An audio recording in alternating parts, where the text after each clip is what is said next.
Welcome back to the second part of our discussion on the new census results. David Vos is still with us, and we're now joined by Sir Iqbal Sakrani, former Secretary-General of the Muslim Council of Britain.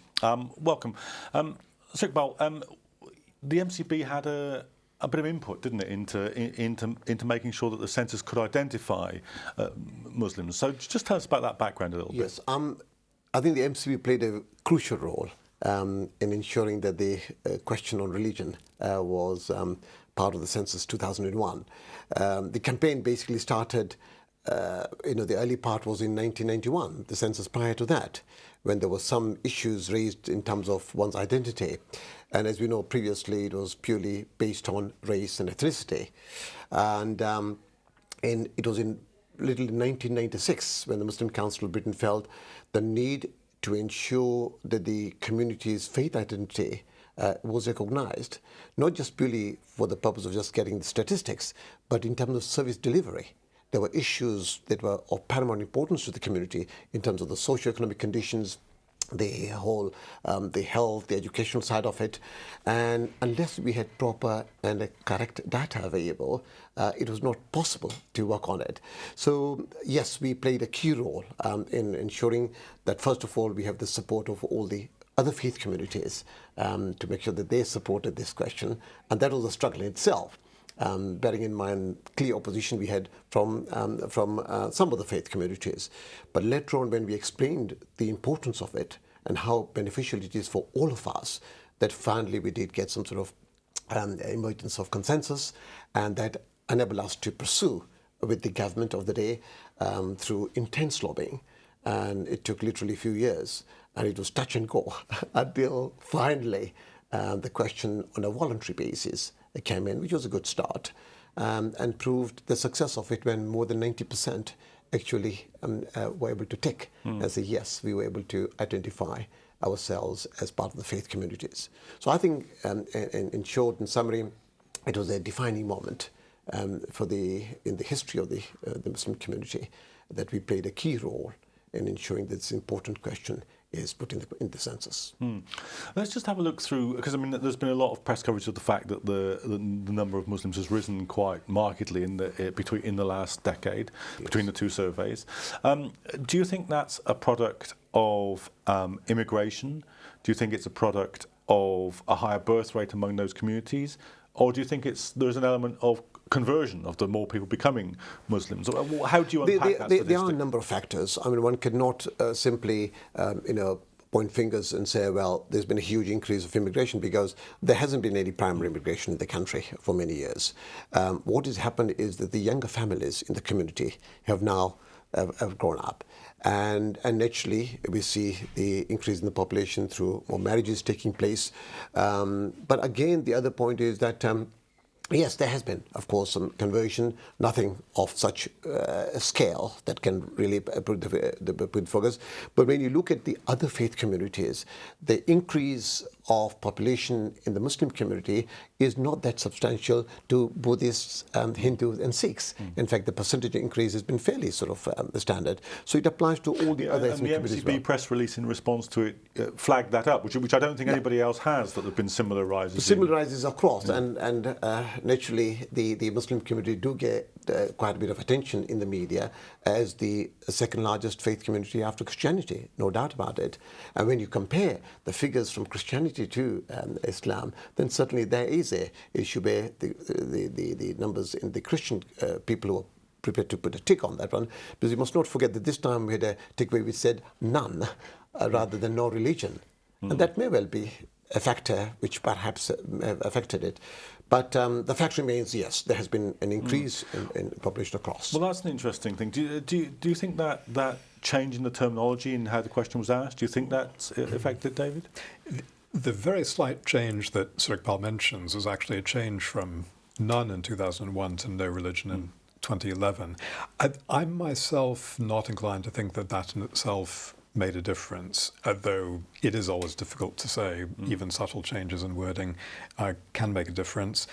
The context in which the question was asked was very subtly different. There was a question on language that immediately preceded that on religion this time round. But my interpretation, at least tentatively, is that it suggests that people who are purely nominally Christian, that is, with the Christian heritage but not actively practicing, are more willing to just say that they have no religion this time round.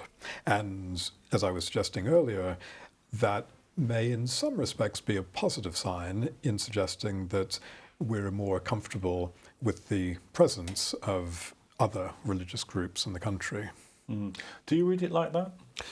I think it seems to be a norm now to understand the reality that we are living in a society which is multi-religious, multi-ethnic. And when you look at the other factors where the statistics have come out in terms of the input into the gross domestic product as well, the whole concept of multiculturalism in terms of the types of trades that we are working in the moment, there's a huge benefit the society gets from it. And I think one has proved over the last 10 years the growth of the communities and their positive contribution, bar some of the major incidents, the negativity that has come in. If we were to leave that aside, I think we had a wonderful area of positive contribution to the society compared to our European partners. When you look into seeing what's happening in France, Germany and other places. So yes, I think there's been a very positive feedback that has come in from the growth of the communities in different parts of the country. I mean, David, without becoming sort of smug about it, because we all know there are plenty of problems. But I mean, Linda was making the point that Britain does look significantly different to other places. Sir Iqbal's just made the same point. Yes. How true do you think that is, and if it's true, why is it true? It's a difficult one to answer. I think because the migration to Britain has been largely post-colonial, there was always the sense that these were, in the main, people who, in a sense, were potentially part of Britain.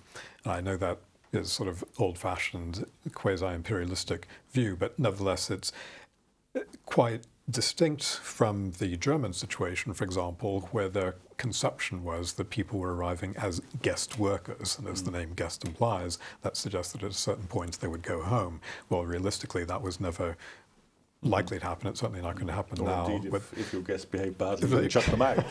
Yes. I think in Britain there was always a consciousness that these were people who often had British passports, for example, and spoke English. Now, I'm not sure that official policy has always been consistent with that earlier view, but nevertheless, in our favour, I would say that there's been a sort of willingness to push for integration of immigrant groups, and that's all to the good. The difficulty is that early on in the process, there's clearly been sharp inequality of position and outcome. So a very high proportion of Muslims, relatively speaking, are living in the most deprived areas, and that's a situation that one hopes will change.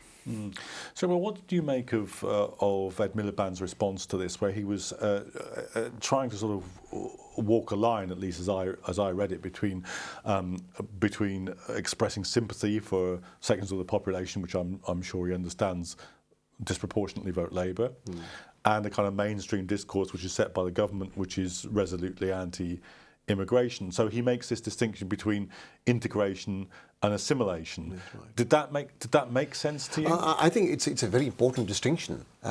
If you look at the way we have been sort of the community's policies, and this is one of the positive sides of the whole census, that there was a clear policy side which I think reflected on the government policy of how to go about in terms of dealing with issues of unemployment, basic healthcare, education and achievement, and all these are very positive areas of work where the community's process of integration comes in. Now, and I think there has been a very positive move over the last sort of decade or so. Over the last few years, we have seen some serious concern, statements coming out from various policymakers, from government ministers or so give references whether the whole issue of the failure of multiculturalism. And you could see a clear line where the very clear distinction between integration and assimilation was being blurred. And people were questioning the issue of identity, the Britishness. And this was the worrying aspect. So I think it is very timely for Ed Miliband to make it absolutely clear that here there's no way we are in any way pursuing a course of assimilation and making it clear that this is something which is unacceptable, it's harmful, it's not socially acceptable.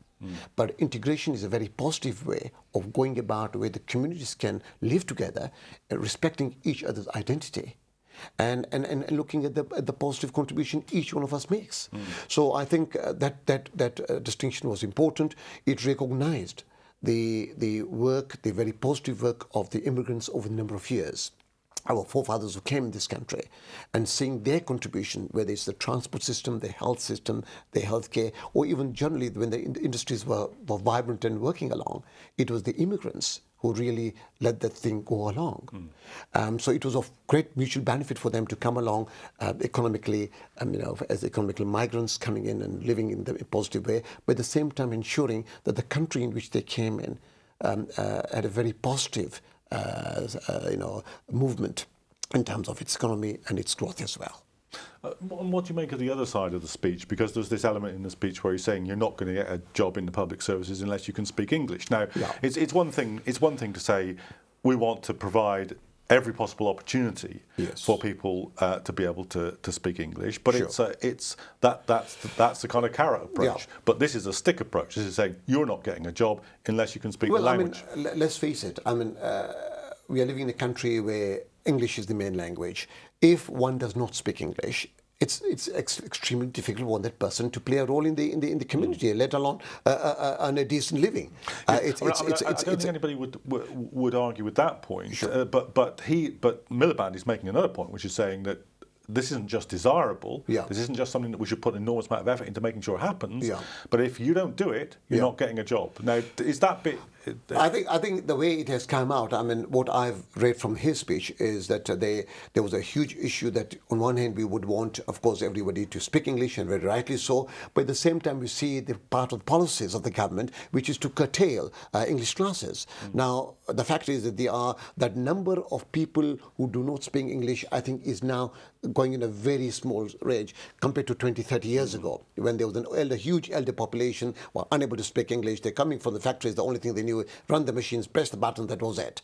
Now those factories are no longer there, and they realize the importance that they have to speak English and, of course, be part of the mainstream. But I think it also reflects the society in which we're moving at the moment. There's a real worry that one needs to ensure that just because we happen to be of different background, culture, religion, or whatever, our role in the society is part of the mainstream. Whether you are from a different ethnicity or different faith community, we are part of the mainstream. And this is the huge benefit I saw from the census question. It was moving those communities, and particularly the Muslim community, who were treated on the fringe, as total on the margins, the role they had no play, whereas that clear recognition that this is a sizable community, a community that can play its role, and we know where the issues or difficulties are. And if we address correctly, that community can be an asset to the society. I mean, David, that's an interesting point, isn't it, that Miliband is taking up a point which is, on Sir Iqbal's account, less relevant. Yes, I think it's symbolic, and there's an awful lot of symbolism that goes on in these sorts of debates on both sides. People focus on relatively minor things that in a broader context are really no issue at all in order to make a point. And I think it's unfortunate that so much of the debate does happen at that level. And do you think that particular point that Miliband's making is a kind of... I think it's a non-issue. I agree with Sir Iqbal that the move is very, very clearly in the direction of English speaking amongst obviously the younger generation, but a growing proportion of the immigrant origin population, and it's not something that we really need to worry a lot about. It will happen naturally. It doesn't need to be forced. One of the points that seems to emerge from the survey is a kind of across the board. There's a kind of insofar as religious identification exists, it exists perhaps in a less kind of hierarchical and institutional form, and more at the level of individual belief, which may in any case be an aspect of the Muslim faith, but it seems to be something which is there across the board. Would you say that's true? It's clearly the case that there's increasing diversification, one might even say fragmentation, of religion in this country. So it's no longer the case that there's one dominant religious culture with a few minority groups tacked on. There are very important minority groups, but there's also, within what was formerly the Christian majority, a great diversity spanning those whose attachment is purely nominal and simply to do with heritage, through to those who are still actively practicing. I think within that sort of context, it's clear that Britain is a country that has a Christian history and heritage, but it's no longer one that has an actively religious Christian culture. So we have moved to be a different kind of country. Do you think it's an anachronism that there is a state church? I mean, you know, in international politics, we're led to believe that theocratic regimes are terribly bad ideas. But in formal terms, this is one. Yes, I personally think that it is somewhat anachronistic. My personal view is that the government should see the move that has gone on for about a century and a half towards disestablishing the Church of England in, for example, no longer having Anglican bishops sit in the House of Lords. But that remains a controversial matter, and many people from minority groups actually welcome the official establishment of a religious group. What do you feel about that, Sukhbal? Would it make other faith communities more at ease if one faith community wasn't identified with if the head of state wasn't also the head of the church? Well, I think one accepts the reality that the Church of England is the established church, and I think its role is not just to reflect on the Christian community, but that we always believe that it's, as an established church, it must reflect all the other faith communities as well. So yes, there are reserved seats in the House of Lords for the Anglican Church, but we hope that it's always been the wish of the faith communities that they don't simply represent the church there, the Anglican Church, but they must reflect the views of all the faith communities. And over the years, in fact, there's been a greater understanding, greater communication, a dialogue. Interfaith organizations have come about, where the faith communities feel very proud and feel much more stronger in their position, that there's no harm in us expressing ourselves as people of faith, as long as it's beneficial to the community at large. And that negativity that sometimes comes in on a quotation, that this is the bigotry and all that, that's pure hearsay that comes about. In real life, we see faith communities working together for the common good, for the common values, identifying areas where they work on. And there have been some fantastic examples. The census question itself, had there not been a view of convergence from the faith communities, I don't think we would have been successful. We need the support of the Church of England, we need the support of the Jewish community, the Hindu and the Sikh communities. And when they realize the importance of us working together for the common good, then we can see the benefit coming through. Okay. David, we're moving towards the end of the programme now, but let me ask you an unfair question. There's no point in doing this job if you can't do that. In 10 years' time, when we have another census, would you expect the figures still to be travelling in this direction? That there's less identification with the Christian Church, more identification with minority religions? I would. I think there's absolutely no question that the size of the minority faith groups will increase. Absolutely, because of natural increase, but I think through migration as well. But even in the absence of migration, they would increase just because the population momentum is greater in those groups. It also seems very clear that, again, if only for natural causes, that is, older, more Christian people dying out and being replaced by younger, less Christian people, the Christian proportion will come down, but possibly through continued defection as well. Mm. Do you think that's the case? I think as much with the professor, I would agree. The tendency in the society in which we live in, and we are by and large living in a secular society, and it's clear the younger generations that are coming in, unless we're able to stress the values of faith, and sadly that's one area where I think the Christian church is not that strong. And it needs to make it very, very clear and be much more practical oriented rather than just be in the middle on any major issue. There's no clear decision coming in. And I think it's going back to the basics, the faith, the divine knowledge that has come in. And this is what Muslims and other faith communities would want to follow through. And those where we tend to leave our faith and move on the sidelines, then we will see generally less interest in the faith. Our faith, it has to be of practical nature. Okay, well, I'm going to have to stop you there because that's all we've got time for. No doubt, if I'm still here and if Professor Voss is still here and Sir Iqbal Sakrani, we'll reassemble in 10 years to check the next census in Britain. But in the meantime, you can follow us on Twitter at Islam Channel CA. That's at Islam Channel Current Affairs, at Islam Channel CA, if you want to keep on following this debate. Do join us for future editions of the Politics and Media programme.